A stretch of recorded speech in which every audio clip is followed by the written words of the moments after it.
जरूर साथ में लेके आना। तो जब ये बात उन्होंने कही सीता जी के लिए, ये 96वां दोहा है अयोध्या कांड का कि मैके ससुरे सकल सुख जब जहां मनुमान, तहां तब रहे सुखे नसीय जब लग विपत बिहान। मायके यानी पिता के यहाँ, ससुरे यानी ससुराल, पति के यहाँ, जहाँ भी सभी सुख है यहाँ पर, अयोध्या में भी जनकपुर में भी, जहाँ उनका जब तक मन करे ससुराल में रहना हो, अपने पिता के यहाँ रहना हो। जब तक ये विपत्ति का आपत्ति का समय है तब तक सीता जी को जहाँ रहना हो वो रहें, लेकिन वन में उनको रहना ठीक नहीं होगा, बड़ा आपत्ति होगी, इसलिए उनको जरूर ले आना।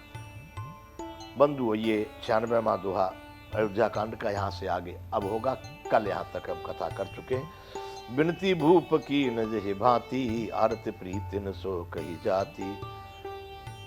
राजा ने जिस तरह से जिस दीनता और प्रेम की विनती की है वह दीनता और प्रेम कहा नहीं जा सकता। सुमंत्र जी बता रहे हैं राम जी को, सीता जी को, लक्ष्मण जी को, भाई इस तरह से बड़े भाव से, बड़े दीन भाव से पिताजी ने आपके संदेश दिया है कि आप सीता जी को जरूर लेके आना। जिस प्रकार से राजा ने विनती की है उनकी दुख या उनका प्रेम, उसका वर्णन नहीं हो सकता। पितु संदेश सुने कृपा निधाना, सिय दीन सुख कोट विधाना।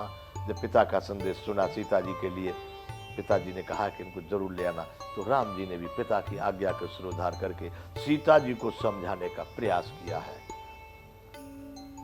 पिताजी का संदेश सुनकर के कृपा निधान श्री राम जी ने सीता जी को अनेक प्रकार से, कोट विधिनाना, अनेकों करोड़ों प्रकार से, अतिशयोक्ति अलंकार गोस्वामी जी की भाषा में बहुत है, अनेक प्रकार से उनको शिक्षा दी है। आप अयोध्या चली जाए। सासु ससुर गुरु प्रिय परिवारू, फिर है तो सब कर मिटे खबारू। राम जी कह रहे हैं सास कौशल्या माता, केकी माता, सुमित्रा माता जो भी है, ससुर दशरथ जी और गुरु और प्रिय परिवार, जितने प्रियजन हैं, परिवारजन हैं, सब यदि आप अयोध्या चली जाएंगी तो सबको बहुत बड़ा संतोष होगा, बड़ी संतुष्टि होगी, सबको बड़ी प्रसन्नता होगी। सीता जी कम से कम आप तो चली जाइए, सबका दुख दूर हो जाएगा। सुनि पति बचन कहते वैदेही, सुनो प्राण पति परम स्नेही। वैदेही भी राम से ज्यादा अडिग हैं अपने मार्ग में, अपने वचन में, वो भी हिल्ले डुल्ले वाली बंधु नहीं है। जब राम जी के बचन सुन पति बचन कहत वैदेही, सुनहु प्राण प्रिय परम स्नेही। मेरे परम प्रिय, मेरे प्राणपति मेरी बात को सुनिए।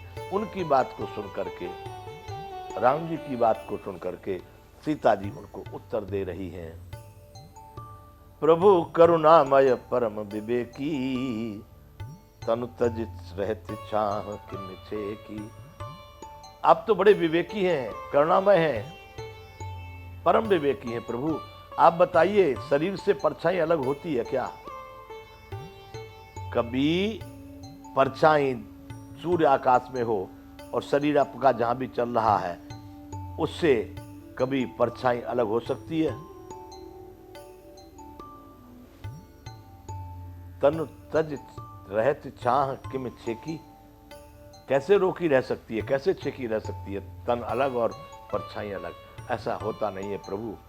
प्रभा जाए कहाँ भानु बिहाई, कहाँ चंद्र का चंद्र तज जाई।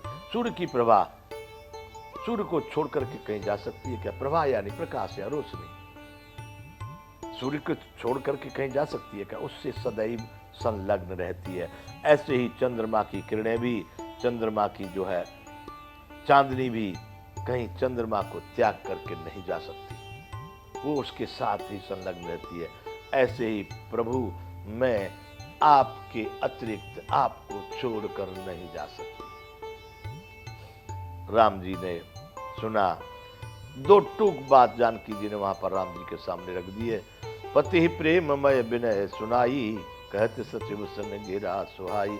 पति को प्रेम में विनती सुना करके सचिव सुमंत जी से फिर बड़ी सुहावनी भाषा में, सुंदर भाषा में सचिव से फिर सीता जी ने प्रार्थना की है। तुम पितु सरिस सरिस हितकारी, तुम पितु सरुस ससुर ससुर हितकारी।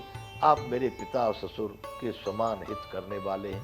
तुम पितु ससुर सरिस हितकारी, मेरे पिता और ससुर के समान हित करने वाले, मेरा हित चाहने वाले हैं। उत्तर देऊं फिर पा अनुचित भारी, यदि मैं आपको उत्तर दूं, आपसे कोई तर्क करूं, तो मेरे लिए बहुत बड़ा अनुचित होगा। इसलिए प्रभु उनसे, सुमंत जी से बात कर रही है जानकी जी। 97वां दोहा ये है अयोध्या कांड का। आरती बस सन्मुख भयो, बिलगुन मानव तात, आरज सुत पद कमल बिनु, बाद जहां लगे नाथ।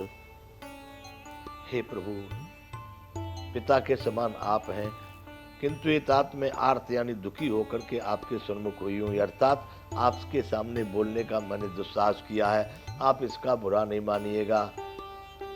आर्य पुत्र, आर्य पुत्र स्वामी, आर्य पुत्र यहाँ पर लिखेंगे गोस्वामी जी, इनके चरण कमलों के बिना जगत में जहां तक नाते हैं सभी मेरे लिए व्यर्थ है। मैं इनके अतिरिक्त कहीं भी नहीं रह सकती, इनको छोड़। आपने कहा मैं के ससुरे सकुल सुजवै, जहां जो मन मान, पितु वैभव विलास में डीठा, नृपमन मुकुट मिलत पद पीठा। मैंने देखा है अपने पिताजी के विलास को, मैंने देखा है। पितु वैभव विलास में दीठा, नृपमन मुकुट मिलत पद पीठा।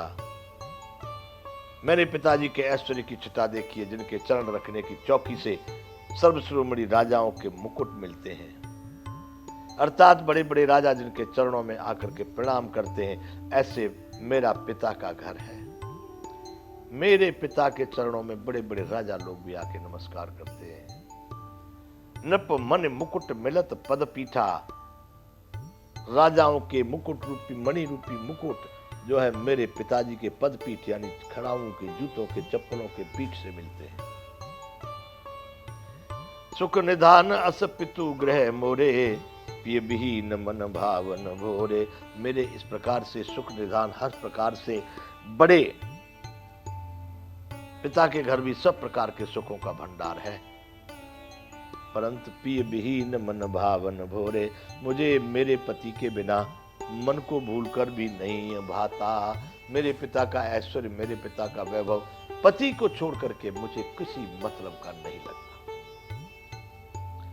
ससुर चक्क वही कौशल राऊ, भुवन चार दिस प्रगट प्रभाऊ। मेरे ससुर कौशल राज चक्रवर्ती सम्राट हैं, जिनका प्रभाव 14 लोकों में प्रकट है। मैं ये भी जानती हूँ महाराज, भुवन 4 10 प्रगट प्रभाव, 14 भवन में जिनका प्रभाव प्रकट है। आगे हो जय सुरपति लेई, अर्ध सिंहासन आसन देई।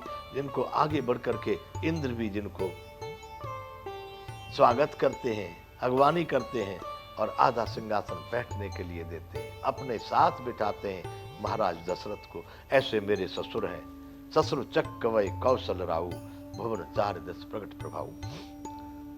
आगे हो जय सुरपति लेही, अर्ध सिंहासन आसन देही। ससुर एतादृश अवध निवासु, प्रिय परिवार मातु सम सासु। ऐसे ऐश्वर्य और प्रभावशाली ससुर, उनकी राजधानी अयोध्या का निवास, प्रिय कुटुंबी और माताओं के समान मेरी सासुएं। बिनु रघुपति पद पद्म परागा, मोय के सपन सुख धन लागा। इतने बड़े चक्रवर्ती सम्राट महाराज दशरथ और मेरा प्रिय परिवार, मेरी माताएं, मेरी सासुएं माँ के समान, ये सब भी मुझे बिना रघुपति के चरण कमलों के देखे बिना, मुझे सपने में भी ये सुख देने वाला नहीं है। पूरा अयोध्या का समाज मिलकर के मुझे सुख नहीं दे सकता, राम जी से विमुख होकर के। अगम पंथ बन भूमि पहारा, के हरे कर के हर सर सर तय पारा। दुर्लभ रास्ते, जंगली धरती, पहाड़, हाथी, सिंह, अथाह तालाब एवं नदियां, कोल की रात कुरंग बिहंगा, मोह सब सुखद प्राण पति संगा। कोल की रात यानी भील, वनवासी, कुरंग, बिहंगा, हिरन और पक्षी प्राणपति रघुनाथ जी के साथ रहते, ये सभी मुझे सुख देने वाले हैं, बहुत सुख देंगे, बहुत सुख। इनके साथ में मुझे एक क्षण भी कभी दुख होने वाला नहीं है। ये सुमंत्र जी से सीता जी बात कर रही है, इसलिए आप मेरी विनती जाकर के सुना दीजिएगा।